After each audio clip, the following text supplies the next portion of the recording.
मई 2026 की एक गर्म सुबह।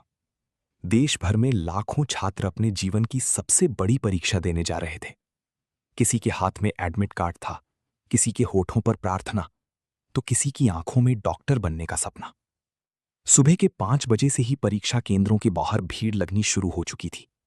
माता पिता बच्चों को समझा रहे थे, घबराना मत, जो पढ़ा है वही आएगा। लेकिन किसी को अंदाजा नहीं था कि इस परीक्षा के पीछे एक ऐसा खेल चल रहा है जो पूरे देश को हिला देगा। दिल्ली, पटना, कोटा, जयपुर, लखनऊ, देश के अलग अलग शहरों में कुछ मोबाइल फोन लगातार एक्टिव थे। टेलीग्राम ग्रुप्स में अचानक कुछ पीडीएफ फाइलें घूमने लगी। कुछ लोग दावा कर रहे थे कि उनके पास असली पेपर है। ज्यादातर छात्रों ने इसे मजाक समझा, क्योंकि हर साल ऐसे फर्जी मैसेज वायरल होते थे। लेकिन इस बार कहानी अलग थी। एक कमरे में कुछ लोग लैपटॉप के सामने बैठे थे। टेबल पर कई मोबाइल फोन रखे थे। हर कुछ मिनट में नए नंबरों पर मैसेज भेजे जा रहे थे। 600 plus number guarantee, paper confirm, exam से पहले फाइनल सेट। कुछ छात्रों ने इन मैसेज को इग्नोर कर दिया, लेकिन कुछ ऐसे भी थे जो डर गए थे। उन्हें लगने लगा, अगर बाकी लोगों के पास सच में पेपर है। मीडिया चैनलों ने खबर उठानी शुरू कर दी। टीवी डिबेट्स शुरू हो गईं। छात्र सड़कों पर उतरने लगे। सोशल मीडिया पर एक ही सवाल ट्रेंड कर रहा था, क्या मेहनत से ज्यादा अब पैसे की कीमत है? एक लड़की अपने कमरे में बैठी रो रही थी। उसने 2 साल तक सोशल मीडिया छोड़ा, दोस्तों से दूरी बनाई, दिन में 12-12 घंटे पढ़ाई की, लेकिन अब उसे लग रहा था कि उसकी मेहनत किसी ने चुरा ली। उसके पिता चुपचाप कमरे के बाहर खड़े थे। उन्हें समझ नहीं आ रहा था कि बेटी को कैसे दिलासा दें। उधर जांच एजेंसियां एक्टिव हो चुकी थीं। कुछ राज्यों में छापेमारी शुरू हुई। मोबाइल फोन जब्त किए गए। कई संदिग्ध लोगों से पूछताछ होने लगी। जांच में सामने आया कि कुछ टेलीग्राम ग्रुप्स परीक्षा से पहले बेहद एक्टिव थे। कुछ नंबर लगातार बदल रहे थे। कुछ लोग फर्जी नामों से छात्रों से संपर्क कर रहे थे। जैसे जैसे जांच आगे बढ़ी, वैसे वैसे ये मामला और बड़ा होता गया। देश भर के छात्रों में गुस्सा बढ़ने लगा। कुछ लोग दोबारा परीक्षा की मांग कर रहे थे। कुछ कह रहे थे कि लाखों ईमानदार छात्रों का भविष्य दांव पर लग गया है। फिर एक दिन सरकार की तरफ से बड़ा फैसला आया। नीट यूजी 2026 परीक्षा रद्द कर दी गई। ये खबर सुनते ही पूरे देश में अलग अलग प्रतिक्रियाएं आने लगीं।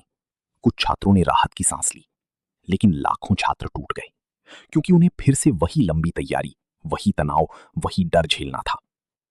एक लड़का देर रात अपनी किताबों के सामने बैठा था। उसकी आंखें खाली थीं। उसने धीरे से कहा, गलती मैंने नहीं की, फिर सजा मुझे क्यों मिल रही है? यही सवाल पूरे देश में गूंज रहा था। रात के करीब 2 बजे थे। ज्यादातर छात्र सो चुके थे, लेकिन कुछ मोबाइल फोन अब भी लगातार बज रहे थे। एक टेलीग्राम ग्रुप अचानक एक्टिव हुआ। ग्रुप का नाम पहले सबसे ऊपर थे कनेक्शन वाले लोग, जो दावा करते थे कि उनके पास परीक्षा सिस्टम तक पहुंच है। उनके नीचे थे एजेंट। ये एजेंट कोचिंग सेंटरों के आसपास घूमते थे, कमजोर और डरे हुए छात्रों को तलाशते थे। वो कहते, इतनी मेहनत करने की जरूरत नहीं, सिस्टम पहले से सेट है। और सबसे नीचे थे वे छात्र जो डर, दबाव और नंबरों की दौड़ में फंस जाते थे। कुछ छात्रों ने जांच में बताया कि उन्हें होटल के कमरों में बुलाया गया था। कुछ को देर रात फोन आया। कुछ से कहा गया कि परीक्षा से पहले रिवीजन क्लास होगी, लेकिन वहां पढ़ाई नहीं, बल्कि संदिग्ध सवालों की लिस्ट दी गई।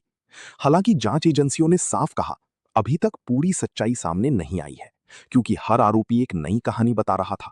किसी ने कहा, हम सिर्फ गेस पेपर बेच रहे थे। किसी ने कहा, हमें नहीं पता था कि सवाल असली हैं। और कुछ लोग अचानक गायब हो गए। इसी बीच सोशल मीडिया पर एक और खबर फैल गई। कुछ छात्रों के बैंक ट्रांजैक्शन सामने आई। कथित तौर पर लाखों रुपए अलग अलग खातों में ट्रांसफर किए गए थे। कुछ पेमेंट क्रिप्टो और ऑनलाइन वॉलेट से भी होने की बात सामने आई। जांच अब और गहरी हो चुकी थी। सीबीआई की टीमें अलग अलग राज्यों में पहुंचने लगीं। Phone records, CCTV footage, hotel entry register, सब खंगाले जा रहे थे। एक जांच अधिकारी ने मीडिया से कहा, यह सिर्फ एक साधारण लीक नहीं लगता, इसके पीछे संगठित नेटवर्क होने की संभावना है।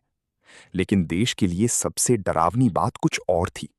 अगर देश की सबसे सुरक्षित मानी जाने वाली परीक्षा भी लीक हो सकती है, तो फिर लाखों छात्रों की मेहनत सुरक्षित कैसे रहेगी? और शायद यही सवाल इस पूरे मामले का सबसे बड़ा सच बन गया।